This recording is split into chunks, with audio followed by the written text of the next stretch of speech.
feed real quick. Okay.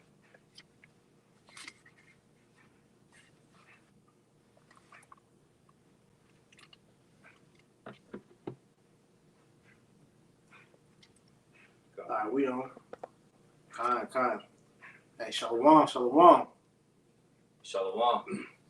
Before we get started with this lesson, we want to give all honor, praise, and glory to Yahweh, double honors to our apostles and elders of the great millstone that taught us this truth and that rule well, and peace and salutation to the elect out there that's labored on and that believe in the names of Yahweh, Ba'ashem, Yahushua, Ba'ashem, Kakwadash. To you, we say Shalom. Shalom. Brothers from Great Millstone, Charlotte, Great Millstone, Orlando. All right.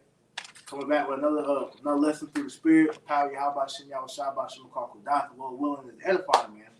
And pretty much what we want to get into is the fact that, man, our captivity here in Babylon the Great, man, has shown us more evidently that this is not life, man. You know, this is hell for the Israelite man, woman, and child, man. But many specifically is talking about the Israelite man, because of us being awoken to the truth. You know, again, we understand pretty much that, man, the Most High put us in this position to ultimately show us this is what happens when you go against the laws of life, man. All right. Because all this is a testament to make us perfect judges. This is why he put us in a position to experience all out wickedness on the highest scale as possible, with us being under the rule of the so-called white man, Esau Edom, man. You know? So we're just going to touch on, you know, current events throughout the Spirit, you know, and, you know, Lord willing, like I said, this will be edifying. So we're going to hop into it. This is Micah 2:10. It reads, "Arise ye and depart, for this is not your rest. Mm-hmm. Because it is polluted, it shall destroy you, even with the sword of destruction." Right. So knowing this for a fact, you ain't gotta be in the truth to know this, man. All right. Life in America is not good for so-called blacks, Latinos, Native Americans, man. This is not our rest. And when you get clarity through the understanding of Yahweh Ba'ashem Yahushua, it makes it all the more clear that, look, this is not our rest, because this place is polluted, man. Look at the ideology that's being pushed here, man. All right, you got the alphabet gang pretty much having free reign over how they want to move, man. I've been saying this. I came to the truth in 2014 that it's gonna come a time in society to where it's gonna be a crime to be a so-called heterosexual man. All right, because you got these damn modes, pretty much, you know, all the way to the highest scale. You got the who's that nigga that just the transformer they got in Biden's cabinet? What's he over? I'm not sure what his name is. But what's he over? The Department of Education, Health, or something like that. The Department of Health. I believe it's Department of Health. The Department of Health. Kwame, you saying something? But pretty much going into. Oh no, I was just saying that was the health secretary. Yeah. So this is proof that these people don't have the mankind in their best benefit, because you're having a Mo teaching about health, and he's an overweight Mo at that, man. So they've been pushing about how pretty much being a sodomite is a benefit in this world. Right. All right. Then they turn around and tell you that, you know, science is the new religion. With science, it changes by the millennium, man. You know, it's always something new that they're coming up with to say this is fact, man. You know? That's gonna go into that. Go ahead. Basically, it's an article saying that it says Transformers residents in Palm Springs, California, are eligible to receive UBI of up to $900 per month, solely for identifying as transgender or non-binary, no strings attached. You know, so they giving LG, the whole alphabet community, money to you know, push wickedness. If I know, make mention that UBI, that stands for Universal Basic Income. Mm-hmm. And then also got another precept. This is Isaiah 59:15. It says, "Yeah, truth faileth, and he that departed from evil maketh himself a prey. And the Lord saw it, and it displeased him that there was no judgment." And just the point being that when you decide to repent, you know, you make yourself a prey, because this world is in gross darkness. You know, it's the scriptures say that basically righteousness is an abomination to the wicked. You know, because they got the wicked agendas that they pushing. You know, God. and that's why they offering that UBI to be a part of the ABC community. Right, Yeah. because here it is, you have universal base income. They're making money off of living a lifestyle that's dangerous and contrary to the scriptures, man. All right? This is the shit that this man promotes in his society, which is exactly why Esau, you have to be taken out of your power of authority, man. Because you are giving people, how could I say, you're giving them free reign to do whatever the fuck they want to do, and you're encouraging that shit, man. Hey, to add to that point, Isaiah 10:1. Woe unto them that decree unrighteous decrees, and that right grievousness which they have prescribed. Can you break down one? Yeah. I'm reading it. Isaiah 10:1. Woe unto them that decree unrighteous decrees. And we see that throughout Esau's entire penal code, man. You see his all of his laws and his statutes and what he upholds in this society, man. They're unrighteous decrees. Keep on. It says, and that right grievousness which they have prescribed, to turn aside the needy from judgment, and to take away the right from the poor of my people, that widows may be their prey, and that they may rob the fatherless. Exactly, and that's what Esau has done to our people, man. He stripped us entirely of our true law, statutes, and commandments, man. And now he's ushered in his own way of lawlessness, man. Yep. Or not his own way, but he's ushered in lawlessness, and he is against the true law, statutes, and commandments of the Holy Scriptures, man. I mean, you can say it's his own way, because at the end of the day, he's pushing anti-Messiah-like behavior, you know, which we know he's doing the bidding of Satan, but at the same time, it says that he's doing this to turn aside the needy from judgment, which the needy is talking about us, the Israelites, man. Yeah. You know, because just the example your one brought out about them giving the Transformers $900 for whatever, they're rewarding wickedness. In this society, it rewards people for openly committing wickedness, man. You know, and that shows you that this is Babylon the Great. This is hell for the Israelite man, woman, and child, but man of the Israelite man, because this place openly promotes wickedness, which when you look at it, wickedness ultimately promotes anti-life, man. God. Which is black culture in a nutshell, man. Mm-hmm. It's a death culture, man. You know. I got a quick precept. Mm-hmm. Ephesians 5:14. Wherefore he saith, awake thou that sleepest, and arise from the dead, and Hamashiach shall give thee light. All right, and that's what we telling our people, man. We're going out on the highways and the byways, and on the unicorn, letting our people know, look, you need to wake up out of this bullshit, this madness that you're caught into, this web. You see? Verse 15. See then that ye walk circumspectly, not as fools, but as wise, redeeming the time, because the days are evil, man. Right. You see, so the times that we live in are some evil, wicked times, man. And it's undermined by the masses of the people because the world is in gross darkness. You see? Yeah, because it's to add on to what the fellow was bringing out, because they don't look at righteous judgment as something that's good in the earth. Right. So when you see somebody living adverse to what society promotes, we're looked at as strange. We're looked at as weirdos in this society, because here it is, we're not looking to be like everybody else. So you're not gonna see, brother that's in the truth in the club, man. You're not gonna see brothers in the truth, promoting, the BS such as, real brothers promoting, smashing another man's woman, all right, promoting people, Israelites being on drugs, all right. Anything that's adverse to what is actually beneficial for a person, you're not gonna see us promoting shit like that, man, because we understand we're all about life, because that's what ultimately what the truth is about, is pushing life, man. All right, and this society does the exact opposite of that. You got it? Yeah, I got a quick precept. Proverbs 27:12. A prudent man perceiveth the evil and hideth himself, but the simple pass on and are punished. You see, and that's the reason why 2/3 of our people are gonna get slaughtered out here, man. because they're simple and they're caught up in the ways of this society. Here it is, they're establishing UBI for the LGBTQ lifestyle, but Jake can't even manage to get any type of benefits whatsoever. Right. You know? Here it is, you have all these different, health and regulations in these different countries, but then you look at what goes on in America, and Jake he's just simple with it. He doesn't see anything wrong with what's going on, and more so the fact that this devil is about to come on his ass, man. You see?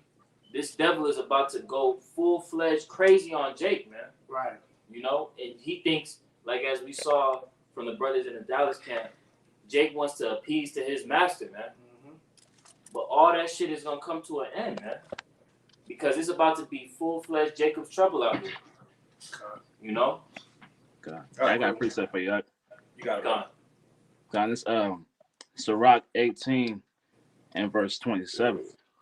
A wise man will fear in everything, and in the day of sinning he will beware of offense. But a fool will not observe the time. And we can see, these people are not observing the times, man. That's why they're so absorbed in this folly, because they believe that this place is going to continue on, man. And they're not fearful of sinning every day, man. Facts. They don't see the ramifications of their actions. Because I always talk about, with this truth teaches you, first and foremost, accountability, and also teaches you, a term called delayed gratification, man. All right? Because it makes you look at things in a long-term spectrum. All right? And this society, it promotes the here and now, short-term gratification, man. All right? YOLO. You said what? YOLO spirit. Yeah, YOLO, man. It's all about what's here and now, man. And the thing about what Spirit's been on brother to go into about building a legacy, this society doesn't push that, man. It'll tell you, you hear niggas like LeBron James, I wanna make a legacy for my son. He always pushing his, even hearing talk about his son's future in the NBA. But at the end of the day, what about your family line beyond Bronny? Beyond your seed. What about your kids, man? Because us being Israelites, we're looking for eternal rulership. We're looking for sovereignty, man. And this world doesn't teach our people on how to actually know how to do that, man. Okay? Because like I said, you see what's going on in the world, man. With this great reset that's about to happen, Esau was looking beyond his kids. He's looking for his grandchildren's children, because in his mind, as the scriptures tell you, he thinks he's gonna rule forever, man. Jake don't have that type of mindset, man. All right, and that's all because Jake still operates in the mind of a slave. Like the scripture tell you, man, if somebody want to get that, Israel a homeborn slave, why is he spoiled, man? I have a quick reach out. You got it. It's Matthew 24 and 22. It says, and except those days should be shortened, there should no flesh be saved, but for the elect's sake, those days shall be shortened. Mm-hmm. And no flesh should be shaved, shall be saved, because it's a death style. This is not a way to live. We're not truly living. To reiterate. That's right. At the end of the day, man, the Lord is teaching us how to live properly. This is why when we woke up to this truth, all right, we had to put away the old way of life, which means mortifying the members of your flesh, putting to death the old man, so that you can be renewed in the spirit. If I may have a precept. You got it? If I got two going to the point that you're going to. If I get it. This is 2 Peter chapter 1, and I'm gonna start at 1 Peter chapter 4, and I'm gonna start at verse 2. It reads that he no longer should live to the rest of his time in the flesh, to the lust of men, but to the will of the Heavenly Father. For the time past of our life may suffice us to have wrought the will of the Gentiles, when we walk in lasciviousness, lust, excess of wine, revelings, banquetings, and abominable idolatries, wherein they think it strange that you run not with them to the same excess of riot, speaking evil of them. And just like y'all brothers is going into, this world thinks it evil this world thinks it evil when you turn away from wickedness. They're fully set on living to their lust. These people in this world, they live to their five senses. If they can't see it, touch it, smell it, hear it, they don't believe in it. It don't make sense to them. And ultimately the Lord is teaching us how to live. And living is putting off this flesh. That's Living is right. putting off the ways of this world. Your fleshly lust, and living to the spirit. Sowing to the spirit, like it says in Galatians the 6th chapter. If I could get this second one real quick, Mm-hmm. this is 2 Peter chapter 3, and I'm gonna start at verse 11. It says, seeing then that all these things shall be dissolved, what manner of persons ought you to be in all holy conversation and godliness, looking for and hasting unto the coming of the day of the heavenly Father, wherein the heavens being on fire shall be dissolved, and the elements shall melt with fervent heat. Nevertheless, we, according to his promise, look for a new heavens and a new earth wherein dwelleth righteousness. And just like the brothers was saying, kicking off a lesson, every day in this hellhole, in Babylon the Great, is a showcase of how this place is not our rest, and how much we look forward to a true rest, which is the kingdom of heaven, which is going to be on earth, spearheaded by Yahweh Shah Mashiach. And we look forward to this day. That's why we put forward the works. That's why we have faith in his words and his promises, man, because we're looking for that true rest. That rest Yeah. isn't here, man. This, you got like the brothers are saying, you got the LGBT community running rampant. You got all this wickedness, these guys within the nation of Israel saying all these abominable things, saying that the Lord didn't do no miracles and all this, that, and the third. And it shows you every day that this is not your rest. How can you rest here? Con, I want to add on to the point you were saying real quick. This is 1 John 2:15. It says, love not the world, neither the things that are in the world. If any man love the world, the love of the Father is not in him. Right. Because we have to be separated from the ways of the world. Because as you were saying, the ways of this world don't benefit us none. Right. Because everything in this world, it promotes death, man. Yahweh Shem Shai, he's teaching us how to live, how to have life, man. When you go into the ways of the scriptures, the ways of Yahweh Shem Shai, they're all things to teach us how to live, man. How to live off the land, how to deal with your brother, how to live a godly lifestyle, how to move in the spirit. Those are all aspects of life. This world doesn't teach you that, man. It's all about getting it in now. I gotta do me. I gotta get mine, man. So it says that if any man love the world, the love of the Father is not in him. Because you love the creation more than the creator, like it tells you in Isaiah 29:16, man. It says, for all that is in the world, the lust of the flesh and the lust of the eyes and the pride of life is not of the Father, but is of the world. So if you're concerned about getting yourself together in this world, all right, the love of Yahweh Shem Shai is not in you, because as you just read in that 2 Peter, this life is about to pass away. These people don't understand Esau's great reset. This great reset, this nigga Klaus Schwab actually said it. He said, man, you're gonna lose everything and love it. You're not gonna have shit. These devils are in the works of making carbon tax, man. All right, to where shit, they want to have a kill switch and everything. So you have a limit of carbon that you emit, and once you reach your limit, you're cut off for the month. That's the devil, man, because you emit carbon just by breathing. Mm-hmm. So that right there lets you know that, man, these devils want control of everything, man. Okay. So if you thinking that this whole new way of life, the new normal as they call it, that this is something that's cool, you're about to be in for a rude awakening, because you're literally about to be a slave, man. When you watch movies like The Matrix, it's a movie called Dark City that's like The Matrix. It's movies such as Ready Player One and such. So you're seeing these different things dealing with the metaverse and all this. This shows you Esau wants total control over you, and with the metaverse, to show you how wicked that shit is, man. You're going to be taxed in the metaverse. So here it is. Give me an example of the metaverse, right? You have, for brothers that play video games, man, you have the My Player mode in 2K.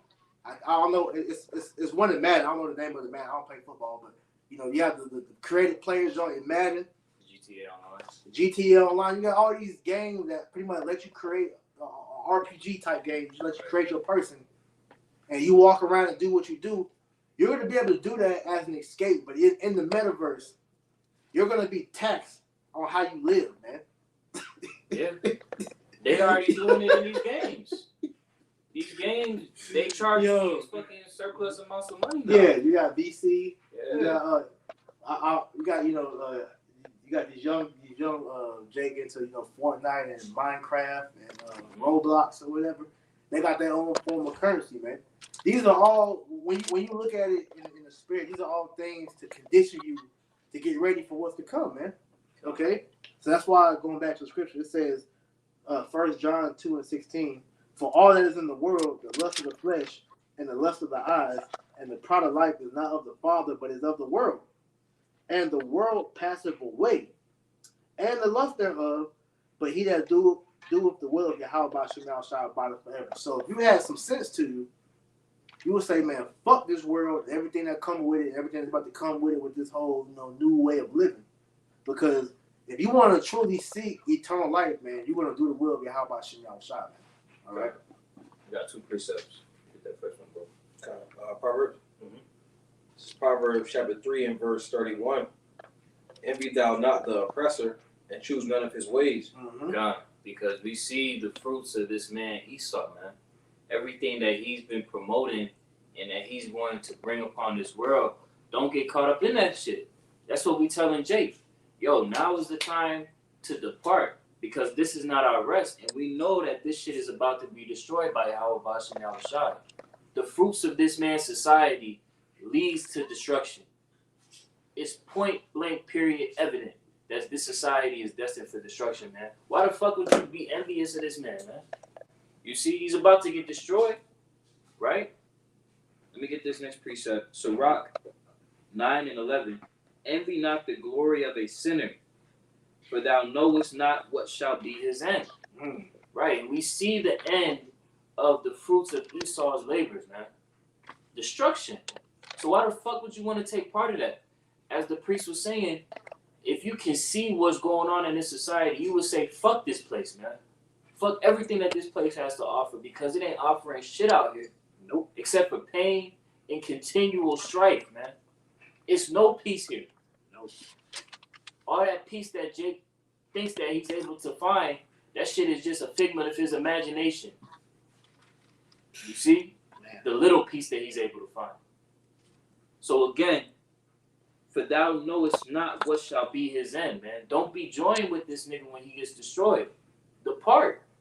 Yeah. Spiritually depart from this fucking place. Yeah.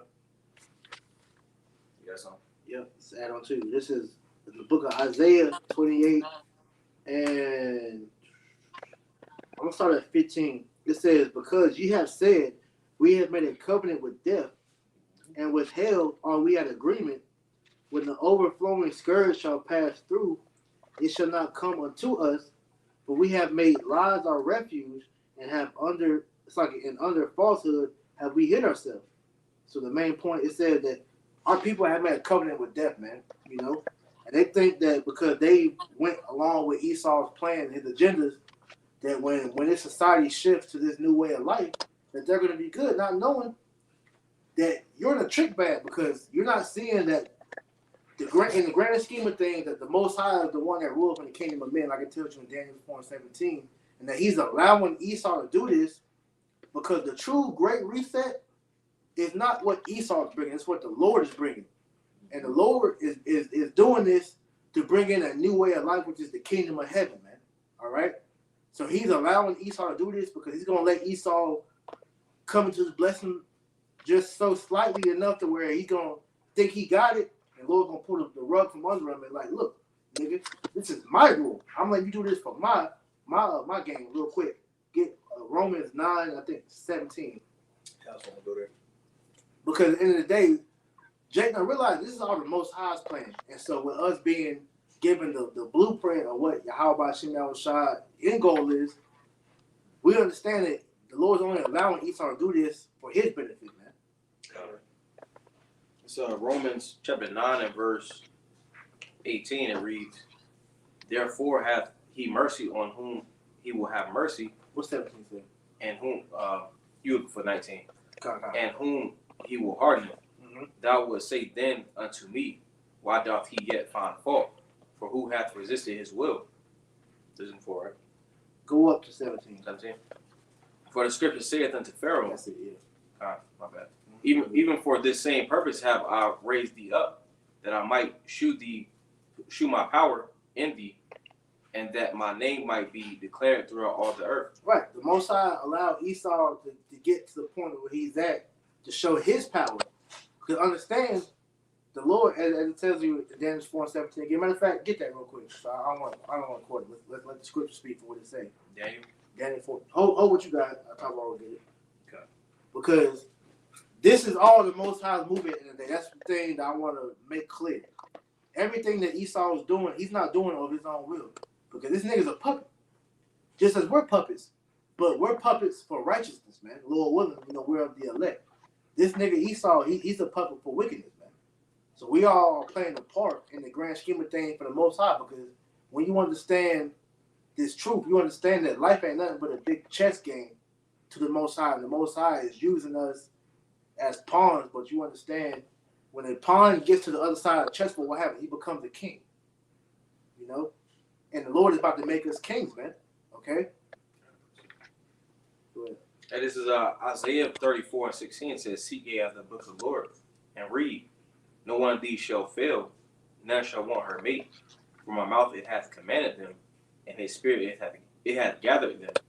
Hey, so everything that is in the Bible has happened and it's going to happen, Nobody resists the Lord's will, So just reiterating everything that the Lord wants to happen, like Isaiah 46:10 says, he's going to do all his pleasure. So that's what's going to happen. Yep. I have a precept for y'all. Go ahead, brother. This is Job chapter 20, and I'm gonna start at verse 15. It reads, "He hath swallowed down riches, and he shall vomit them up again. The heavenly Father shall cast them out of his belly. He shall suck the poison of asps, the viper's tongue shall slay him. He shall not see the rivers, the floods, the brooks of honey and butter. That which he labored for shall he restore, and shall not swallow it down. According to his substance shall the restitution be, and he shall not rejoice therein." Everything that this devil is labor for, in wickedness, he's going to restore.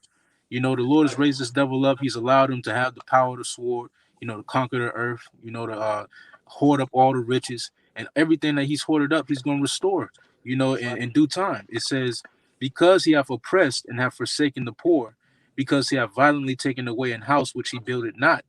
Surely he shall not feed quietness in his belly. He shall not save that which he desired. There shall none of his meat be left. Therefore shall no man look for his goods. In the fullness of his sufficiency he shall be in straits. Every hand of the wicked shall come upon him. When he is about to fill his belly, the heavenly Father shall cast the fury of his wrath upon him, and shall rain it upon him while he is eating." And the Lord is going to allow this devil to get to the fullness of his sufficiency. He's going to allow him to get to the point where he thinks that his NWO plans is going to come to pass. He's going to be God. It's going to look like that. The Lord going to let it get to that point, and then he's going to cast all his wrath upon him. Hey, like I said, he's in the ultimate trick bag, man. Like you just read, man. He's going to allow him. He going to sit at the table. Yeah, he going to chip majority of the world. He's going to have the world in subjection to where he thinks he's about to enjoy his NWO, not knowing the Most High is coming with that. You had short time at the parlor. You had that cane, right? Nigga got booed out the stage. Hey, get off here. Most High about to do him like that. Look, get up out of here, man. Because you're not written to win, man. You bitch ass devils thinking you really y'all got it. Y'all don't, man. The Most High is you. If we're gonna be all the way honest with it, the Lord is only using you devils to get rid of the undesirables of Israel. If we're gonna be all the way 100 with it, man. That's the only reason you're here, man. Okay? Psalm 17:13. You're the sword of the Most High, man. So what you're doing, you're gonna wipe out a lot of the undesirables, and then the Lord's gonna wipe your ass out, man. All right? God, I got a precept for you. You got it. God, this Proverbs 21:1. The king's heart is in the hand of the Lord, as the rivers of water, he turneth it whithersoever he will. So, like just laying back off what the brother was saying, man. Yahweh Shema Shai is guiding these devils to do his bidding, man. They might feel like they're in control, but at the end of the day, he's gonna do with them as he wishes, man. That's right. Because at the end of the day, we're all at the mercy of the will of the Most High. Like the one we read earlier in Romans, okay? Who has resisted the will of the Most High? Nobody. Ask Nebuchadnezzar. He's a good example of that. The Most High had a nigga out in the field eating grass like a damn cattle, man. And then when he gave him his sense back, when he said, "Yo, the God of Israel, he's the Most High. He's the one that's in control, man." Esau, when you go into history, Esau was the only heathen nation that never acknowledged the Most High as being the Most High. Every other nation at some point in time gave that reverence to the Most High. It's just Esau, man, because his pride had deceived him, man, But they forgot, because you go in history when they conquered America, they had a term called manifest destiny, man. And with manifest destiny, they said that God guided them to obtain the land that they got, man. You ain't gonna hear manifest destiny no more in 2022, because Esau thinks that everything that he's done on his own, man. If it wasn't for the Most High, you would have never conquered Gad and Reuben, man. Especially Reuben. You go into the Florida Seminole, it's like the Florida Seminole Wars, Hey, Reuben was fucking Esau up, man. And it wasn't until the Most High gave Esau the spirit to invent the Gatling gun to where he got that advantage, man. But a lot of the war tactics that you see Esau, take in with the army now, they got that from Gad and Reuben, man. We'll go ahead and get that Daniel about Moshe. God, this is Daniel chapter 4, verse 17. This matter is by the decree of the watchers. And the watchers being the prophets, man. Go ahead. And the demand by the word of the holy ones. Who's also the prophets.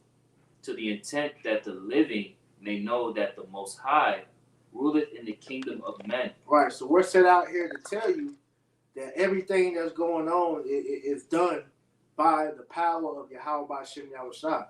We're trying to tell you that, look, man, there's no such thing as free will. Nothing is done of your own accord. Nothing is done by coincidence. There's no such thing as karma. There's no such thing as anything that goes outside of knowing that Yahweh Shem Yahushua is the one that runs things, man. Go ahead. And giveth it to whomsoever he will. Mm-hmm. And setteth up over it the basis of men. Right, so Yahweh Shem Yahushua is in control of whoever rules in society, man. Okay? So every kingdom that you saw rise and fall was all courtesy of Yahweh Shem Yahushua, allowing the heathen nation to rule, and then eventually he fell. Going all the way back to Egypt. The Egyptians ruled, the Most High brought them down. All right? You had the Babylonians ruled, then the Assyrians brought them down. All right, the Greeks ruled, the Median Persian, the Medo-Persian, empire, they ruled. All these different heathen nations ruled for a certain period of time, and the Most High took them out because he's the one that determines who's going to rule. And what we're seeing now is that transition of power to where Esau being the last heathen nation that's going to rule, he's letting him get his last little licks in before he takes him out. And that's one thing you can't say about the Most High is he's not fair. He gave all y'all turn. Esau, you being the most demonic and idiotic, because here it is, you had all dominion, and look how bad you fumbled the pack, man. Okay? You made the world the most diabolical, the most degenerate. You made the worst. You made the world the worst it's ever been in history, man. Because people look at America like it's a great kingdom. No, it's not. Me personally, I like looking at you have the thing they call the 9 wonders of the world, or whatever number is or whatever. When you look at the ancient kingdoms, my favorite, in the spirit, I like looking at the Hanging Gardens of Babylon, man. When you look at that and see how beautiful that was, because we built that, of course, America is bullshit compared to these damn kingdoms. We look at Egypt, you look at all these different captivities, man. America is shit, man. This is a cesspool compared to past kingdoms, man. Right. precept, just to feed off of the topic. Daniel 2:20.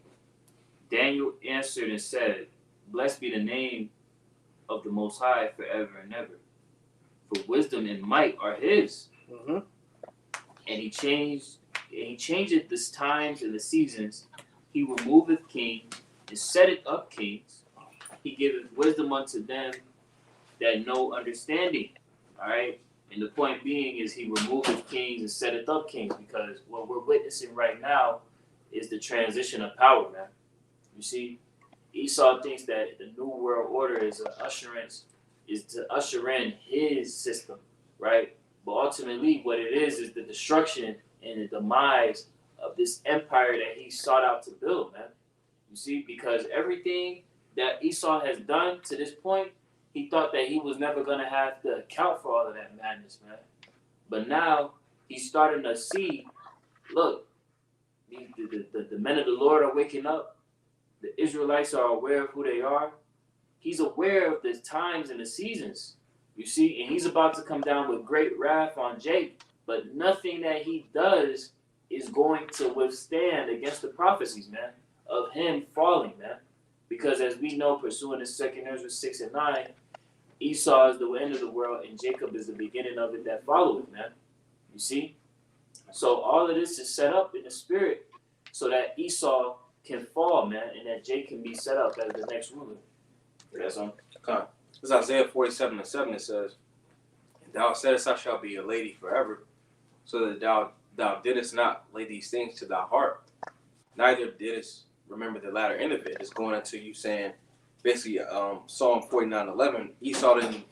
He figured that this was going to go on forever. You know, he figured that the blueprint that he had that worked over the last couple hundred years is going to keep working, but he didn't consider that the Lord required that with his past, and that the Lord is going to, he's bringing this place down, you know? God. If a brother could hold Sirach chapter 10 from verse 1. I got you. And I got a precept for you. God. This is Job 14, and I'm starting verse 4. And it reads, "Who can bring a clean thing out of an unclean? Not one." And we understand that, you know, Esau Edom is the basest human in existence, man. So there's no cleaning this unclean beast, man. Verse 5, "Seeing his days are determined, the number of his months are with thee. Thou hast appointed his bounds that he cannot pass." Right? So Yahweh Shai has a line drawn where Esau can't get past, man. That's how we know that, like scriptures say. And so I'm just grab it in Job 20. Knowest this Job 20:4. "Knowest thou not this of old, since man was placed on earth, that the triumphing of the wicked is short, joy of the hypocrite but for a moment." So Esau's time has already been calculated, man. Their time to rule has a definitive expiration date on it, man. God. Beautiful. This is Sirach 10 and verse 1. See, because before we get into this, just to circle it back to the topic of this can't be life, man. We are tired of you, Esau, running the world, man. Everything that you do is an exact reason of why you need to be taken out of power, man. You need to be taken out of your power seat because, as the priest said, you fumbled the fucking pack. You were given the world to rule, and everything you've done is fuck up the world. Yep. You see? You got shit from a micro level all the way to a macro level. You fucked up the way how the world operates itself and the people. Yep. You see? How fucking insane do you have to be, man? This is the son of perdition. You see? This wicked nigga, and he tries to hide like he's innocent. Yeah. No, man. You are the wicked. Yeah. You had that old Planet of the Apes movie, you know, Possible Bar always like to talk over Charles, I think his name is Charles Heston, whatever his name is, you know. It's the old joint before, you know, they brought it back. But pretty much in the old joint, you see they have a scene where they bring out the ancient scrolls because, of course, when you watch Planet of the Apes with the spiritual eye, you see that the apes are Jake, right? Mm-hmm. So he says that the ancient scrolls, which, you know, symbolically, we're the apes, and the scrolls is the Bible. It said the scroll, beware of the beast man. Esau, you're that beast man. And you had the elders up in Connecticut go into how Esau was he was the wild man. When you go into the medieval times, man, and Esau was up in them caves living, like straight up animals, man. And this is the same man that you're seeing ruling now, man. You see the Geico commercials. It's so easy a caveman can do it because these damn devils, they still rule the world with a base way of thinking. This is why when you read Job 30, it said the Lord said he's bowed in the earth, man. All right, I had two real quick to add to what you were saying. Okay. This is Proverbs 29:2. It says, when the righteous are in authority, the people rejoice. But when the wicked bear rule, the people mourn. Because under the rule of the devil, everybody is in mourning. From the people to the animal to the earth itself, man. All right? Because the thing that this world doesn't think about is you gotta understand Yahweh Shem Shai's spirit is in everything. When you get into the meaning of the name of Yahweh, his name means Yahweh. It means he is or he exists, which means his spirit is in everything. The plants, everything, the earth itself, even things you wouldn't think have spirits. Everything has Yahweh Shai's spirit, man. Okay? So everything's in mourning thanks to Esau Edom, man. All right? So this is why when you get that clarity, you understand. This is why it's in Ecclesiastes it tells you, man, with much wisdom bringeth much sorrow. For all you brothers and you sisters that watch this video, man, hey, go to the zoo. Go to a zoo or go to an aquarium and see how the animals are depressed, man. And you'll understand when you see a nigger in the jail cell, man. They feel the same way we feel, man. You see the earth itself is crying out, man. All right? Because to show you that the earth has a spirit, man, it's a meme that you can actually look up where it shows you how grass looks under a microscope, right? Grass actually has the grass looks like it has a smile on its face, man. Okay? That shows you that this is the Lord, his spirit and everything. So with Esau being in rulership, man, everything is mourning because he's killing everything, man. Chemtrails, GMO, he's not giving the earth no rest. You have a thing called a land Sabbath, so the earth is constantly being plowed. Okay, so everything is in mourning thanks to this damn devil, man. All right, I got one more. I'm trying to find it, but just my point being that everything is fucked up. All right, this is 2nd Ezra chapter 14, verse 17. It says, "For look how much the world shall be weaker through age, so much the more shall evils increase upon them that dwell therein." The earth is in a weakened state right now, thanks to the devil Esau Edom ruling right now, man. All right? You got all these different types of natural resources that are being drained so frequent that they're not even able to replenish themselves, man.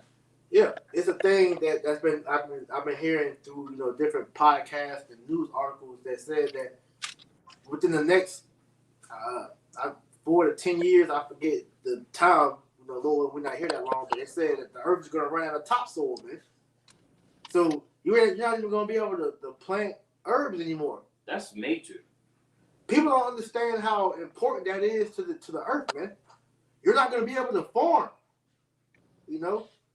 Topsoil is important, man. Okay, we're breathing in fake air, and the thing that the Elder Yashwama sent me, which is heavy. You got you vegan fanatics, right?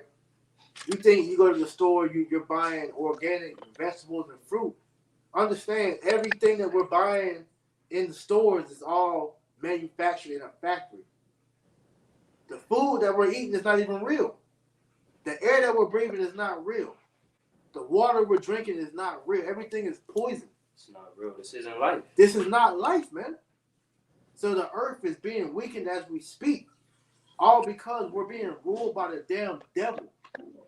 Satan incarnate. And to get clarity, Baba Bashar, I'm going to give it right back to you. I'll give it to Job 9:24, bro.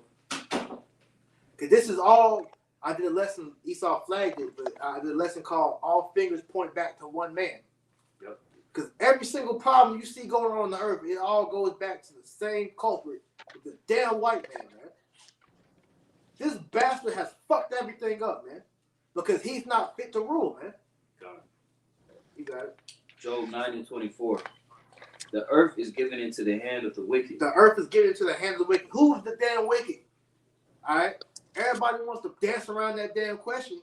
But when you look at it in a sensible, mind and think, okay, who rules the world? You got Christians that don't want to answer that. Right. Jake don't want to answer that. But let's be honest. Who controls the laws? Who controls the money? Who controls where everything goes? Esau, the so-called white man. Yes. So he is the wicked. The earth has been given into the hand of the wicked, which shows you that the power, the Most High has the power. He gave it to Esau, man. That's a precept of Daniel 4:17. Go ahead. And you say like how the Christians and these different people don't want to address who the wicked is. Well, it's going to give you even further clarification. Right. You see, to where you have to think logically. Right. He covereth the faces of the judges thereof. If not, where and who is he? If not, where? Who's the one that said God was so-called white? Who's the one that said so-called Jesus was white? Because when you do a process of elimination, we don't see a Asian Jesus. We don't see an African Jesus. We don't see an Arab Jesus. It's all white. Right. Anytime you see a prominent person in power, what are they? They're white. They're white. All right, you watch these Marvel, me personally, I love you, I'm real big into anime and superhero type shit. These are all so-called white people because they desire to have that power because they're envious because they know deep down in their spirit that they know that's coming for us. And that they will never obtain that fucking They power. will never get it, and that's what eats them up the most, man. So this is why they've done everything in their power to make the so-called Black, Latino, Native Americans in the state that we're in. They figured out how to destroy us down to a molecular level, man. God. You got it. Back to that Sirach. Yeah, let me grab this right quick. I'll read it for what you got. Matter of fact, we can do that Sirach 10, honestly. This is Sirach 10:1. Leave it hold. A wise judge will instruct his people, and the government of a prudent man is well ordered. God. So the way how you're supposed to operate as a judge, Esau, which you will never be able to, is in the fashion that was just stated in that first verse. You see? To instruct your people and to be a prudent man and to instruct them well. See, because everything that you instruct your people on is totally out of course. Let's get into the judges that you have set up here on your side, Esau. You had a judge that had committed suicide in New York, right? Because he had ties to a strip club owner who was charged with sex trafficking. All right? So the judges that you have set up over your society, what are they tied into? Child molestation, rapists, all types of wicked shit. You know what I'm saying? And that's just that's an entry level position of power, man. How much more are you elitist, man? It's gonna go into that. Keep going, bro. As the judge of the people is himself, so are his officers. And what manner of man the ruler of the city is, such are all they that dwell therein. So when you look at the psyche and the state of our people and the rest of the world, and why the world is in gross darkness, as the priest made mention of, who the fuck does the finger point back to? Right. See, because Esau loves to do that shit to us. Point the fucking finger. He'll divert the issue and just put it all on us, man. Right. Like you had the Edomite dealing with the apostles and the elders of Dallas. Black on black, black on black. But look at it. Who's the one that's putting guns in all the black neighborhoods? Yep. Who's the one that's putting all the drugs in black neighborhoods? Who's the one that's advocating for black women and Latino Native American women to abort their children? It's all Edomites, man. School to prison pipeline. Exactly. You even had with the fucking the drug runnings that occurred in the 90s, or the 80s and the 90s, when you had Jake over in the U.S. trying to sell drugs in their communities, but who was it going to? Who are the funds going to? To the Contras in the Northern Kingdom. Right. Just fucking up everything, man. Right. You see? And when you point that fucking finger at us, you see who was the culprit, the fucking Where's Waldo. In the midst of all this fucking madness, it's a little fucking scrawny, little fucking Edomite in the back with a fucking hunchback with a long nose, man. It's the Wizard of Oz, man. Yes. You know? Because when you watch the Wizard of Oz, man, you pull the curtain back, you see a little scrawny bitch ass Edomite that's back there pulling the strings, man. Yep. You know? That's why they say they say follow the money. Mm-hmm. You follow the money and it leads you back to the motherfucker that's pulling the strings. Because what the elite say, they say, yo, I already fucked that quote up, but it said something about damn, how to go. Pretty much saying that, you know, pretty much let me have the money and you know, I don't care who makes the laws or something along the lines. I forget exactly how it's worded. You know, y'all brothers know, y'all can say it, but something like that, because all they care about is control, man. Because these elites are the main ones in power, and their plans have been exposed for the longest, man. You got Edomite truthers, you got conspiracy theorists, which, hey, speaking of the conspiracy theories been winning as of late, man. You know? Hey, we 82-2 right now. It's like we 82-0 right now, man. You know, Lord willing, we continue, you know, to push this word out, because at the end of the day, everything that we've been saying is true. We warned you about the Windows 1999. We told you that, man.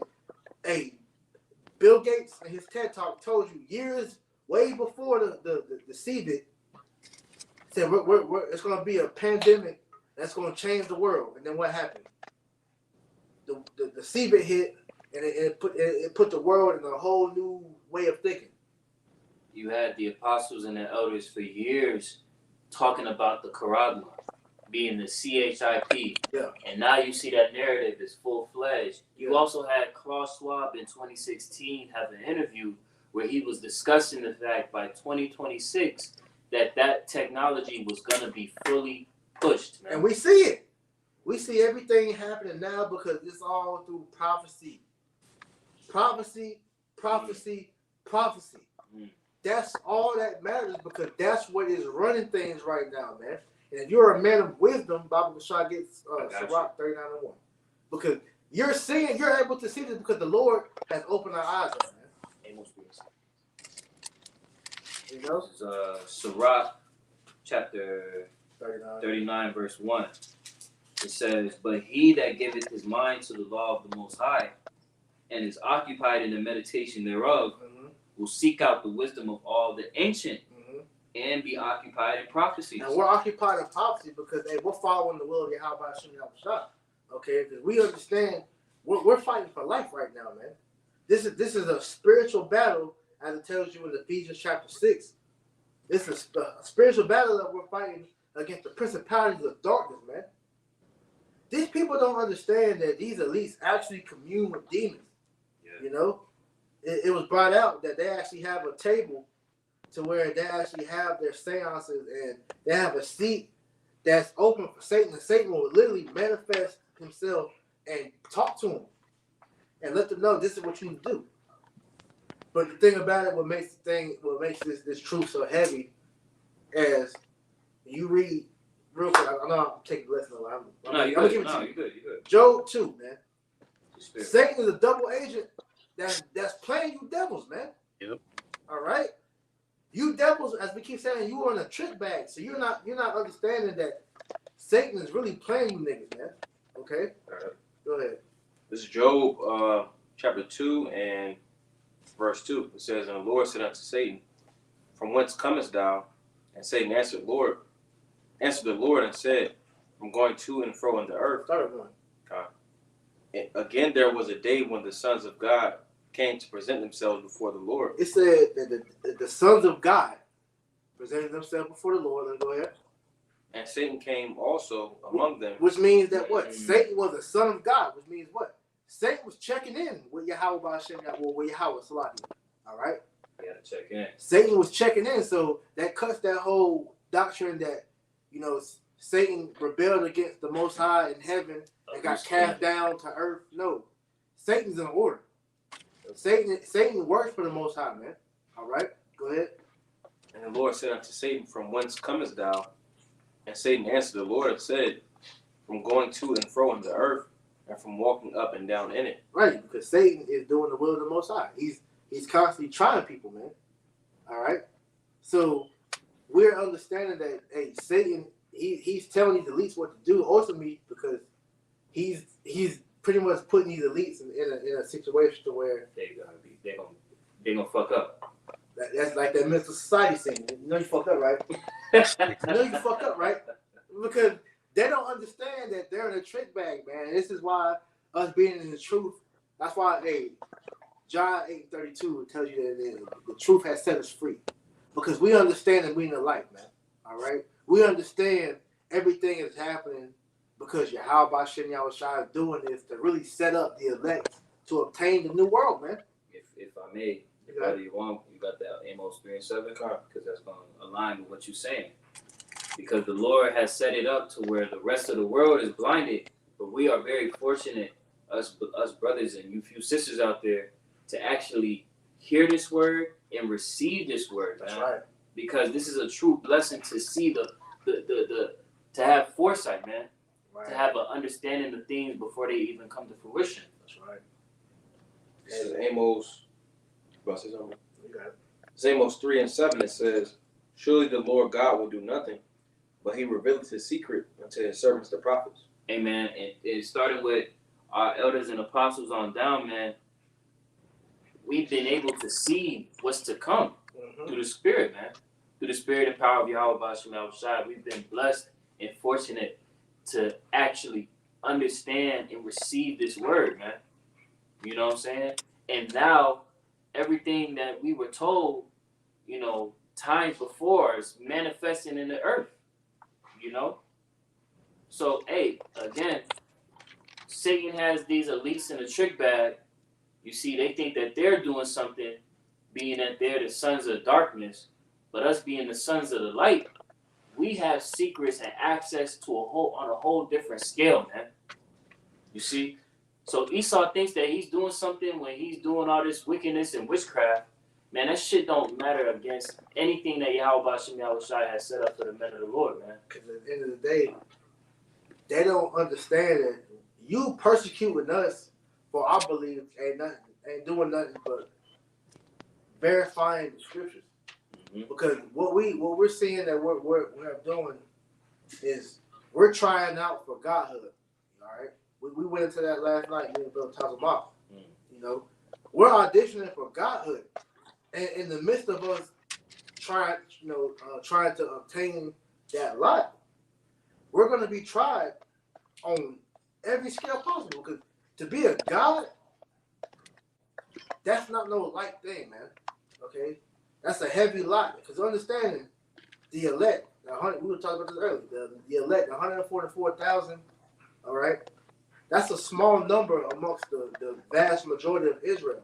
And in doing that, it's like, and looking at that in the grand scheme of things, we're seeing that the Most High is going to give that lot just to any and everybody, man.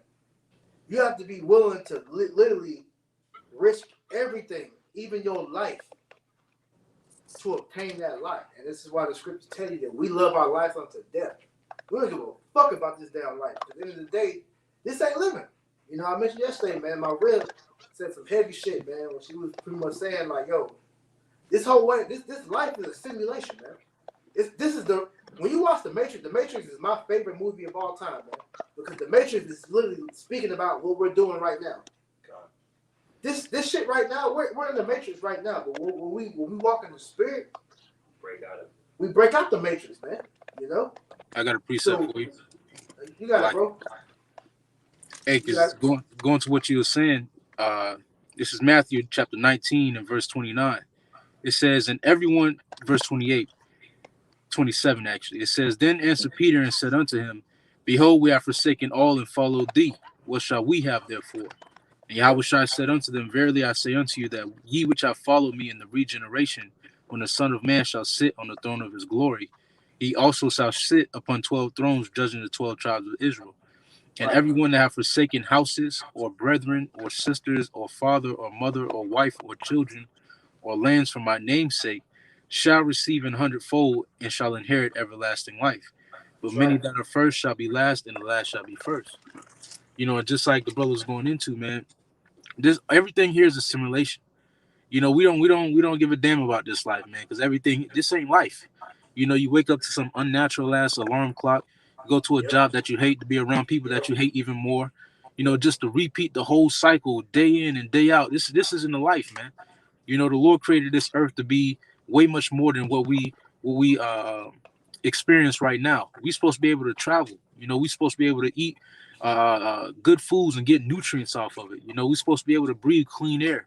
We're supposed to be able to be around the animals, you know, and not in a depressed state like the brother's going into, man. You go to these zoos, half these animals on antidepressants, man. You know, how the fuck is a lion depressed, man? You know, they got them all Right. caged up, man. It don't make no Right. sense. You know, it's like when you really come to this truth, you know, when the Lord gives you the vision, like the brother was speaking about earlier, you know, you realize that this ain't it. You know, there has to be more to life than just this. You know, there has to be more to life than just eating, shitting, living, and dying. It has to be more than life to that, man. You know, and we right now we forsaking this so-called life, you know, this survival to inherit life. You know, and just like the scriptures say, we shall receive a hundredfold, and that's a promise. You know, that's something that the Lord said, verily, meaning truly, I say unto you, we shall receive a hundredfold for forsaking whatever it is on this life, because this is the matrix. Like the brother was saying, everything here is a facade, man. You know, you go into these to you know, these jakes who have buku money, you know, they're celebrities and whatnot, and they'll tell you themselves that it ain't all it ain't all cracked up to be. All it Right. is cracked up to be, man. They'll tell you they fighting demons on the daily. You know, you go into some of these rappers. I was listening to this dude. I forget what his name was, Can or Summer or something like that. He said he need medicine just to go to sleep, man. Damn. You know, these niggas is plagued with all this cash. They plagued with all this because they've been chasing this nightmare, man. This American dream, so to speak. And that's why the scriptures say, arise ye and depart, for this is not your rest. Because when you try to invest your time and your energy and focus into this place, it's going to drive you insane. For Right. real. Right. That's why these niggas, like you said, you got these rappers and these artists and these, you know, all these quote unquote, you know, successful Israelites. But once you get into the nitty gritty of what they go through on a day to day basis, they fighting with themselves, man. Yeah. You know? Because they know they labored in vain. Because I spoke about LeBron James earlier, right? This whole, you know, you have niggas in the world that'll fucking fight you for this whole debate about who's the GOAT, you know, whether it's him or Michael Jordan. And I heard this faggot, Dwayne Wade, say, you know, the talk about the GOAT really it's a stupid conversation because you have Michael Jordan. When you look at kids today don't know the greatness of Jordan. Okay? So they look at LeBron James and seeing what he's done, he's doing it and has done, and think that he's the GOAT. But then you look at prior to Jordan, you had Wilt Chamberlain, you had Bill Russell, you had Magic Johnson, you had all these great basketball players. I'm just using ball as an example, but these guys' legacy, once it got to that new generation, their legacy faded. Yep. You know? So everything that they worked for really was vain, man. And like you were saying, these guys are working for this vainglory pretty much. They sold themselves for naught, man. Real quick. Ecclesiastes 6 and 7. It says, all the labor of man is for his mouth, and yet the appetite is not filled. Because at the end of the day, they working for something that's not satisfying, man. The thing that we got in this truth is we know that the bread that we're fighting for, man. It says that we're never gonna hunger after, man, because at the end of the day, Yahweh Shem Yahushai, he's truly given us a true chance to establish a real legacy, man. Because with a real legacy, what that entails is your name is going to be remembered for eternity. You see the legacy of King David, the legacy of Noah, of Moses, of the prophets Ezekiel, Isaiah, Jeremiah, Jonah, Hosea, on down the line, man. Ezra. These men to this day, these men lived thousands of years ago. We're in 2022, so-called, and we're still talking about these men's great feats, man. Because the things they labored for was something that mattered, that lasted, man. Ain't nobody talking about no fucking no Jay-Z, you know, no Nas, no fucking Grandmaster Flash, no, like I said, Bill Russell. These carnal men, their feats are nothing to these new generations, man. You know, but the men of the Lord, they're to this day they're still spoke about, man. You know. Got a precept for you. 1 Corinthians 9:25, and every man that striveth for the mastery is temperate in all things. Mm-hmm. Now they do it to obtain a corruptible crown, but we an incorruptible. Yeah. You see? Yeah. So the crown that we trying to obtain, man, it's an incorruptible crown, like as the brother was making mention of, and you can see that that's evident. You can see that precept that was just read is real because every single prophet is still spoken of in their respective lot to this very day. Years and decades and generations and thousands of years have passed by and they still talked about it. They're still held in high regard. They're talking about like they're still here. Yes. You know? But like I mentioned, these guys on a car level, their feet eventually fade away after so much, man. Like I said, man, Jay-Z did all this work to be one of the greatest rappers of all time. And look at it. These new generation niggas, these Gen Zers, they don't like Jay-Z, especially you from the South. You know, these niggas don't fuck with Jay-Z music, man. Nah, can I read this in the NLT, Baba? Go ahead, bro. I'm gonna read this it's 1 Corinthians 9 in the NLT. I'm gonna start at 24. Mm-hmm. Don't you realize that in a race everyone runs, but only one person gets the prize? Yep. So run to win. Damn. All athletes are disciplined in their training. Right, because these niggas will kill themselves to get where they at, man. LeBron James, I'm bringing him up again. He spent millions of dollars on his body to be able to do what he's doing at his age, man. Which it is a great feat. We're not gonna lie, you know, that is awesome. But it's minuscule to the real grand scheme of things, man. Because when Babylon pretty much it implodes, ain't nobody gonna be giving a damn about LeBron James, man. When the economy crashes and society breaks down, LeBron James is gonna be your average Joe Blow, you know.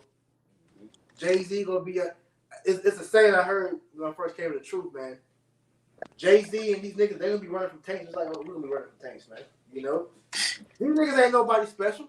You know, they just got prestige in this society because people look at them as somebody notable. Just like the dollar is special because people believe in the dollar, man. But dollar ain't shit, man. You know? I got a little bit more on that. And if I may make a point, just going into what the brother's speaking on, you know, like scriptures say, there's nothing new under the sun. And even back in these other kingdoms, they had people of renown, you know, artists and musicians and, you know, politicians, athletes, things of that nature. So, but the prophets and the men of the Lord are the only things that persisted through these generations, man. Exactly. They do it to win a prize that will fade away. But we do it for an eternal prize. That's right. So I run with purpose in every step. I am not just shadowboxing. Woo!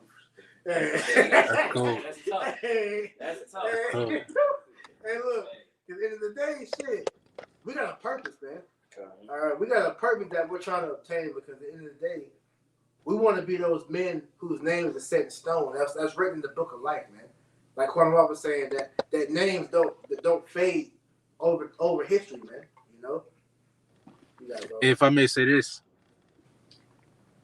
because you was making that point earlier about how, the Lord, he just ain't gonna set just anybody next to Yahweh Shai. That 144,000 gonna be the upper echelon. They're gonna be that top notch, and those are gonna be the ones who ain't shadow boxing right now on this side of life. Those ones who actually putting in the work, they're getting their jersey wet. When the Yeah. Lord return, they're gonna be able to say, "Hey, shit, I gave it all I got." Lord willing, the Lord say, "Well done, thou good and faithful servant." That's But right. but Yahweh just ain't gonna sit just anybody next to Yahweh Shai. Hell no. That's gonna be just like the men around King David. Those men who are tried. Those men of valor. That's who the Lord gonna set next to Yahweh Shai to be in that council. And each brother, I'm pretty sure I can speak for all brothers when I say we trying to be that 144,000, man. We trying to strive to be around Yahweh Shai, to see Yahweh Shai give counsel. To see Yahweh Shai smile and point at different brothers and say, hey, what you think about what we should do with these Moabites? We wanna be there, man. And experience that vibration coming off the Lord.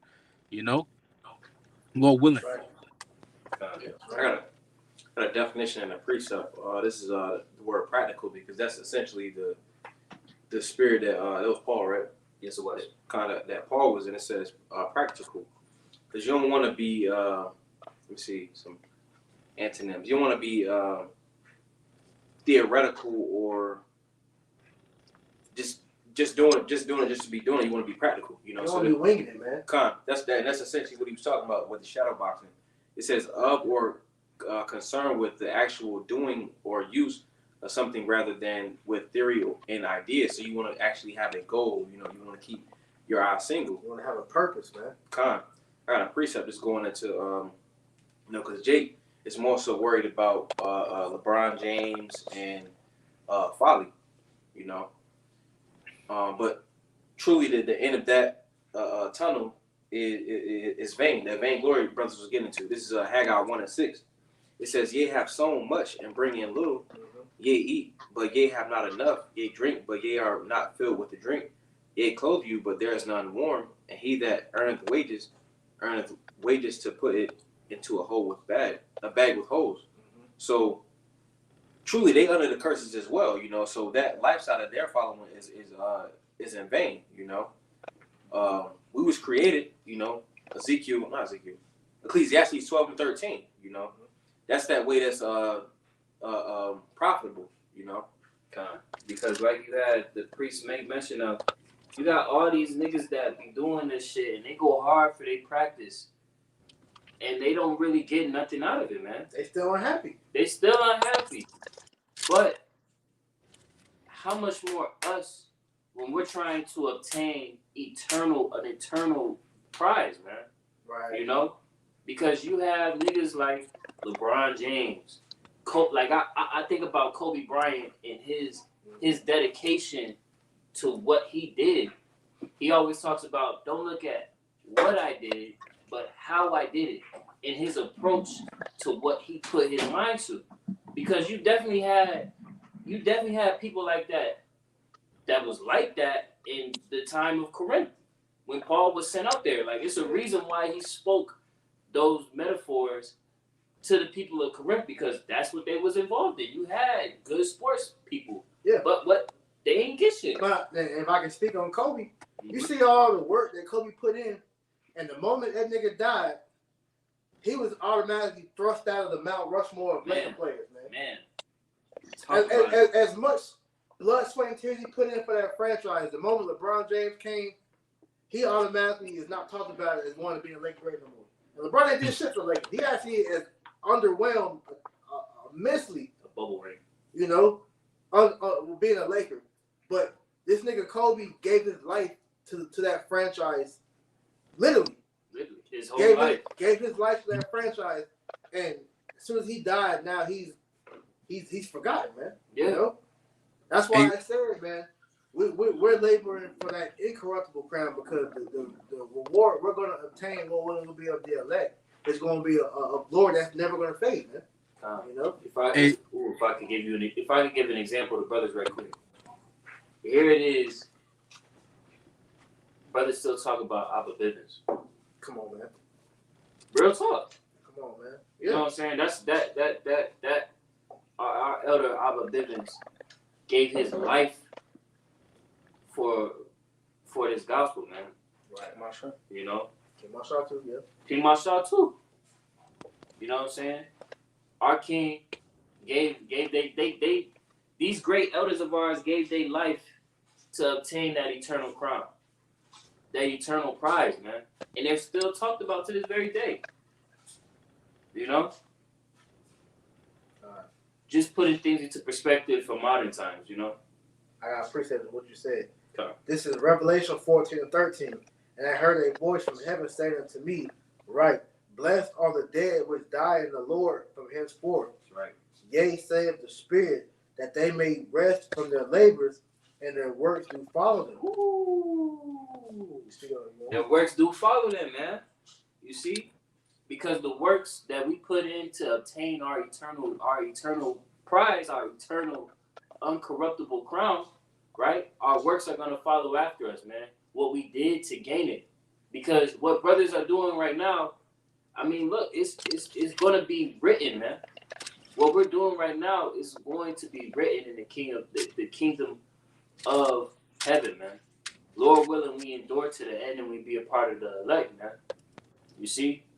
But the works that we exhibit, man, they follow us, man. You know, and those that died laboring for the Lord, their works follow them to this very day. You know? Yeah, it's a precept. I'm trying to remember where it's at. But in so many words, it says that the angels in heaven, they're pretty much glory in what we're doing because they desire to do what we're doing, man. This is a heavy office that we're holding, man. And so brothers that are in this body that's doing this work, man, understand this is not a light thing that we're a part of, man. And Lord willing that we're of the elect and we continue to fight until the end, okay, we're going to obtain a glory that matches no other, man. You know? The things that we're doing, like, I'll give you an example that you can relate to in this flesh, right? All right, you have the elites of the wicked, right? The Rothschilds, Rockefellers, and all these motherfuckers, you don't see them on no everyday basis, but when they make their faces known, it's noted. It's a big deal. That's how the elect's going to be in righteousness, man. Because we know all Israel is going to be kings. You know, all Israel is going to be, glorified in a sense. But like Meek Mill said, it's levels to this thing, man.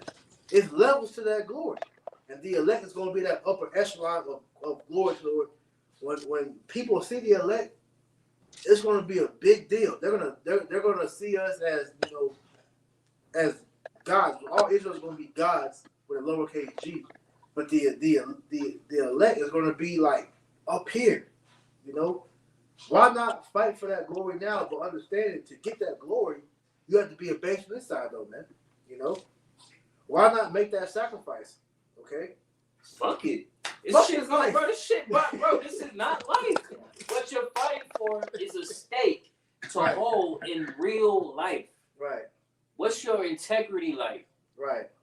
You jumping off the what? You jumping in to face adversity and stand up against wickedness and proclaim Yahweh B'Shem Yahushai. How much integrity do you have, man? How much determination do you have? You want it? Go get it. Fight for it. Fight for that shit. Hey, like this brother said, man, you gotta get down for your crown, man. You gotta put in the work to do that. Real quick, off what you just said, Matthew 19:28. And Yahushua said unto them, matter of fact, let me go up. I'm gonna go up to 27. It says, then answered Peter and said unto him, behold, we have forsaken all and followed thee. What shall we have therefore? And Yahushua said unto them, verily I say unto you, that ye which have followed me in the regeneration, and that regeneration is just another word for reincarnation, because Lord willing will be of the elect. We've been following Yahweh B'Shem Yahushua in all our past lives, man. Okay? It says, when the Son of Man shall sit in the throne of the glory, because speaking on that regeneration, as I just mentioned, in death, the men of the Lord's works have followed them. So Lord willing, we're of the elect. Our works have followed us through every incarnation that we've been here on the earth, even to this point now, to where we're of the elect. the Lord is going to have us finish the race in a good standing, man. Okay? It says, when the Son of Man shall sit in the throne of his glory, ye also shall sit upon 12 thrones, judging the 12 tribes of Israel. So we're going to have that rulership under our belt. We're going to have dominion. That's part of, man, hey, brother's been going into the whole, topic of spiritual power, right? A part of spiritual power is having dominion, okay? Having power over nations, having power over resources, having power over everything. Well, you're the one running on how things are regulated, man, okay? That's part of the reward for us finishing the race, man. 29. And everyone that hath forsaken houses, or brethren, or sisters, or fathers, or mothers, or wife, or children, or lands, for my name's sake, shall receive 100-fold, and shall inherit everlasting life. So if you put off this whole life, say, fuck everything if it's not for my salvation, and if it's impeding me pushing the truth, to hell with it. You're going to receive it 100-fold in the kingdom, man. It's like Elder Kazak, Mississippi said, man. Hey, having women, that's a light thing, man. Yeah. Having something, that's a light thing, because the Lord, hey, this earth is an abundance of everything, man. But that's a mindset you have to have, man. Okay? This life teaches you on thinking that you have to pretty much scrounge for everything. No. This earth was made for our benefit, to make it to where we're able to do what we got to do and get what we got to get to sustain us for our daily bread. But understanding things are done in abundance. The Lord made this place to satisfy us, not the other way around, man. All right? The earth was made to be a paradise. So if we're of the elect, things that we sacrifice on this side is going to be made, we're going to get it back 100-fold, man. Okay? It says, but many that are first shall be last, and last shall be first. So you shouldn't be aiming to be that guy on this side, man. Fuck being that guy on this side. I don't want, like the apostles always say, man, they don't want to be glorified. They just want to teach the word, man. Because the glory is going to come from the Lord in due time, like it tells you. I think that's in Zechariah or Zephaniah, one of the two. The Lord's going to give us that glory in that time, man. But right now, we're just trying to teach the word, man. We're not looking to be glorified. Because at the end of the day, man, that glory is vain. Because when this persecution starts, happening on a mass scale, all of us are going to be put in the worst type of light, man. Where your family's going to hate you. They're going to think you're crazy because they already think we're in a cult anyway. They think that something's wrong with us because we don't fuck with them like that no more, because the way that they operate, we don't think as no more. So they're going to come against us. Yep. The job's going to fire you because they're going to see you on the news condemning Babylon. All right. The women might leave you because they can't handle the heat. All right. Everything in this world is going to come against you. So you're going to lose everything. But if you forsake all that for righteousness' sake, for Yahweh Shemel Shai, the kingdom, you're going to get it 100-fold. You're going to be blessed immensely if you just sacrifice, man. That's why, get Romans 12:1 real quick, Bible shot. It's all about sacrifice. You got something? Well, I'm saying, you get it, bro? You get it. Whoever get it. Whoever got the quick hands and whatnot. I got it. It's Romans 12:1. I beseech you, therefore, brethren, by the mercies of the Most High, that ye present your bodies a living sacrifice. We're a living sacrifice to Yahweh Shemel Shai. Because understanding, as I mentioned earlier, this whole life is a simulation. Your family is not really your family. All right? Dealing with your physical family, we're going to be all the way honest with that, man. Your family ain't nothing but a seed line that was used to bring you into this world. And you want to be 100% with that, man. Your women, and your children, those aren't your real family, because they don't belong to you for real, man. They belong to the system. They belong to Esau. Okay? All the suppers you have in this life don't belong to you. Okay? So you gotta understand that, man. You gotta forsake all that for the Lord's sake, because honestly speaking, knowing the truth, the Lord gave us all that as a preview on, if you follow me and you're willing to give me your life, you're gonna get this, but better. You're gonna get virgins. You're gonna have so many children to where you're not even gonna be able to recognize all your children, man. You're going to be so rich that you're going to, hey, when you read about King Solomon, that's going to be light.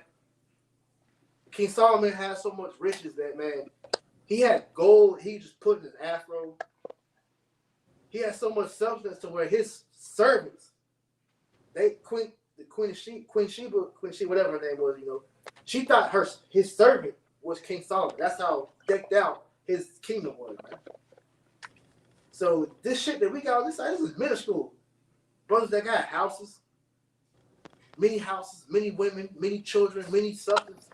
That shit ain't nothing compared to the blessing that the Lord about to give us in the kingdom. And understanding the Lord gave you all this as a preview to what you got, man. Go ahead. Holy, acceptable unto the Most High, which is your reasonable service. It's our reasonable service to make all these things a sacrifice, man. To make our life a sacrifice. Because once again, scriptures tell you, our life don't even belong to us, man. Our spirit, we're borrowing our spirit from the Lord, man. So nothing that we have in this world belongs to us. Nothing. Everything is owed to the Lord. So why not sacrifice what we got? Because that's why the scriptures talk about the meek shall inherit the earth, man. You know? Matter of fact, Bible shot, man. Get that. I think that's Matthew 5:5. We're going to that word meek in the blue letter, man. You know? Because that shows you the mindset you gotta have going into this word, man. All right? Go ahead. It's Matthew. It's the word meek. Read scripture for the Bible. Okay. It says, this is Matthew 5:5. Blessed are the meek, for they shall inherit the earth. The meek shall inherit the earth. Let's see what this word meek says in the blue letter. G4239. Mildness of disposition, gentleness of spirit, meekness. Keep going. Okay. It says, meekness toward God is that disposition of spirit in which we accept his dealings with us as good, and therefore without disputing or resisting. In the Old Testament, the meek are those who wholly relying on the Most High rather than their own strength to defend against injustice. Thus, meekness toward evil people means knowing the Most High has permitted the injuries they inflict, that he is using them to purify his elect. That shows you right there, man. This life is nothing but a simulation because the Lord is the one that's in control. He is using Esau to literally purify us, man. You know? He's using the wicked of the earth to literally make us better. God. So we're experiencing everything we're experiencing in this world as a testament to make us the ultimate kings, judges, and priests in the kingdom of heaven. So when we get that rulership, it's not gonna be no second guessing. It's gonna be a zero tolerance. Like, oh yeah, they earned that. They earned that. Yeah. they earned that. Keep going. Keep going. And that he will deliver his elect in his time. Gentleness or meekness is opposite to self-assertiveness and self-interest. Which is what the world promotes. Self-interest and self-assertiveness, man. Because they think everything is done of your own power. You got that dumbass fucking saying in the world, I'm self-made. No, you ain't. Ain't nothing done outside of the Lord's will, man. Okay? So the thing that you have to understand in this truth that everything is done by Yahweh Shem Shai. When you fully give that power over to the Lord and you understand that, look, Lord, I'm at your mercy, things get so much smoother for you, man. You know? You're able to walk with a clear conscience, knowing that, man, anytime I go through some bullshit, I'm taking it to the Lord. Anytime I feel some type of way, I'm taking it to the Lord. Anytime I'm catching hell, I'm taking it to the Lord. Because the Lord is the one that's controlling everything, man. And he's doing all that to show, are you going to come to me? Right. The Lord is the plug, man. You want to talk in layman's terms, for you niggas out here, Yahweh Shem Shai is the plug. And we got to continually go back to our power source, man. Okay? Any more on that? Oh, that was it. Con. It said, it stems from the trust in the Most High's goodness and control over the situation. The gentle person is not occupied with self at all. Ooh. This is the work of the Holy Spirit, not of human will. You said it stems from the trust. Say that again. The trust in the Most High's goodness. So the meekness stems from the trust in the Most High. All right. So trusting and fearing in the Most High is vital, man. It's super important, which shows you that this world is totally in darkness, and they don't fear Yahweh Bashim Yahushai, nor do they trust him. You even had this rapper, Tyler the Creator, in one of his songs talking about I don't even trust God. Wow. Like, damn, nigga. Like, well, he's a faggot anyway. but that's the mindset of these people. That's the mindset of these people. They're not meek, all right? Which is why majority of this world, specifically the nation of Israel, 2/3 are not going to outright inherit the world and pass through this fire on this side, man. That's right. They're gonna have to go through this fucking fire and sit in this bitch and then be brought back, man. That's right. You know, I got That's precept for the you. ultimate purification. Come on. Son, you got it, bro. God, this is a Sirach chapter 10, verse 24. Great men and judges and potentates shall be honored, yet is there none of them greater than he that feareth the Lord. So, just laying back off what the brother Atazwan was saying, man, you can have all these riches and glory and honor on this side, but if you don't fear Yahweh Bashim Yahushai, it's all worthless, man. Come on. Fear is a determining factor in this truth, man. Scriptures talk about fear is the beginning of wisdom. Fear is the beginning of knowledge. Fear is the root source of everything, man. But you gotta have fear in the correct source. The only fear you should have is of Yahweh Bashim Yahushai.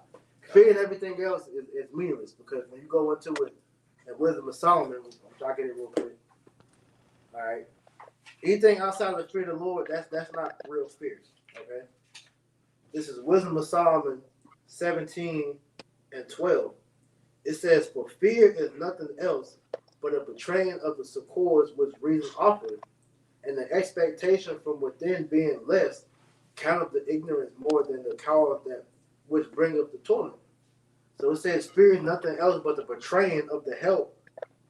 It's like, but betraying of the help which reason offers. So if you know Yahweh Bashim Yahushai is with you, you have nothing else to fear, because ultimately your fear of losing whatever it is that you're or going through whatever you're scared of, your thoughts of feeding that fear is actually worse than you actually going through it. Because when you actually go through it, you understand that, hey, the Lord is with me, and it's not that bad. Right. You got brothers that's fearing losing their wives, and then when you go through it, it's like, man, fuck that bitch. If you feel like you have a fearful spirit, man, pray that the Lord give you a spirit of no fear. Tells you that in 2 Timothy 1:7. The Lord didn't give us the spirit of fear, but of a strong man, of a strong mind and power. Roughly paraphrasing, man. So you ain't got shit to fear, man. Even with all the hell that we know is about to come on the horizon, the Lord told us what? In the blue letter, look it up for you that don't believe it. 144 times in the blue letter, it says, "Fear not." That's concrete proof that show you that the Lord told us don't fear, because he got us, man.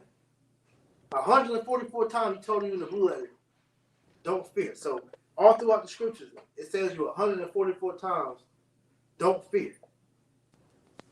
That's absolute protection, man. So we ain't got shit to be scared of, man. Unless we picture how about Yahushua, But if you're abiding in the will of the Lord, if you're obeying and trying to your best ability to please the Lord, then you good, man. Yeah, we gonna be in the midst of this hell, but the Lord's gonna protect us, man. That's the difference between us and 2/3. Tell you that in Job 5 and 19 or 17, it says in 6 troubles, even in 7, he's gonna protect us from all evil, man. So we're gonna be good in that day, Lord willing, we're of the elect. So this is why we don't give a fuck about this world, man. Fuck this place and everybody that believe in this place, man. To hell and Yahweh Shemal Shah Shalak right on to all you fucking wicked ass people that trust in this world, man. That's right. You got it. So that was all we pretty much had, unless you brother has some precepts. I have one more to that point that you was just speaking on. This is our second Maccabees chapter 15 and verse 8. Wherefore he exhorted his people not to fear the coming of the heathen against them, but to remember the help which in former times they have received from heaven, and now to expect the victory and aid which shall come unto them from the Almighty. And so comforting them out of the law and of the prophets, and withal putting them in mind of the battles they won afore, he made them more cheerful. And when he had stirred up their minds, he gave them their charge, shewing them therewithal the falsehood of the heathen, and the breach of the oaths. Thus he armed every one of them, not so much with defense of shields and spears, as with comfortable and good words. And beside that, he told them a dream worthy to be believed, as if it had been so indeed, which did not a little rejoice them. You know, and just like the brothers is going into, man, we don't got shit to fear, man. You know, hey, look, the Lord told us, he gave us these promises. He said, look, I will deliver you in 6 troubles. Yeah, in 7 there shall no evil touch thee, man. You know, we don't have shit to fear on this side, man. Yeah, Esau getting ready to come down, but we got a lot to look forward to, being as if, you know, we have a great chance of being the elect, you know, Lord willing. But but just like the brothers are saying, man, don't come into this time with the spirit of fear. You know, come into this time with a healthy expectation of victory. You know, that's why we were given this faith in the first place. You know, we were given this faith so that we might receive a different fate from the rest of this world. You know, not to be condemned with the rest of the world. You know, we shouldn't fear Esau, because Esau only has the power that the Lord gave him. He can't go outside those bounds, man. You know, but with Yahweh Shema Shah, we know that if we continue to fight this good fight of faith, nothing is impossible when it comes to the ways the Lord is able to save and the way he's able to perform the miracles in our lives. That's right. Hey, that's a heavy point, man. There's all the more reason to fight, man. You know, we got the power of the universe, you know, backing us up, man. Hey, like you got, you know, Golden State got that bench, man. Hey, look, the Lord coming like, look, man, I got you. Right. Why the fuck y'all do have to fight, man? You know, hey, that's like, you know, you got Jake, and you know, in the world like the fighting shit, man. And you can beat us up, but look, I'm gonna call my big brother. And your house gonna come and give y'all niggas a smackdown, man. So hey, we ain't got shit to worry about, man. You know, Quan, you had something? No, that's all I had. Kind, you know. So we'll go ahead and close it through the spirit, man. Lord willing, we pray the blessings to edifying. We want to give our honor, praise, and glory to Yahweh, Bashem, Yahushua, Bashem, Kodash. Double honors to our apostles and elders of Great Millstone that taught us this truth and that rule well. And peace and citation to the elect. Until next time, we say Shalom. Shalom. Shalom.